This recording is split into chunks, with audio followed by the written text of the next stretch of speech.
Andrew Osaki, KETV.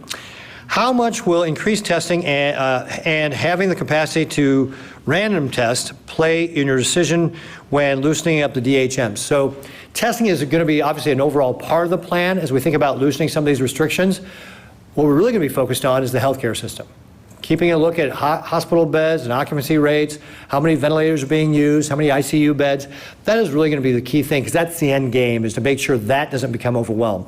Now, testing and being able to do that, contact tracing, those are both going to be very important, and we are going to continue to look for ways to ramp those up, because that will help us also get that complete picture about what's going on in our state with regard to the spread of the virus. But the real key is going to be focusing on that healthcare system. When will we have the capability to do random tests? And I think what Andrew means by random tests is doing that community testing. And actually, we have done some of that already. So, for example, when we deployed the National Guard to places like Grand Island or Kimball, part of what we were doing there was some of that random testing in the community. We've done some of that through some of our healthcare clinics in Omaha as well.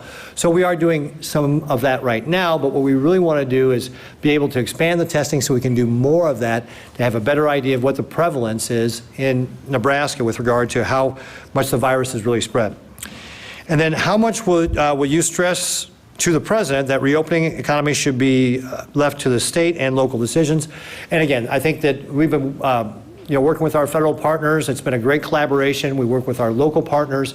We try to make this a whole collaborative process about how we approach putting the social distancing measures in place, and then as we start to think about how to lift them, it'll be the same sort of collaborative process, and again, the same sort of step-at-a-time approach to make sure that we don't overwhelm the healthcare system.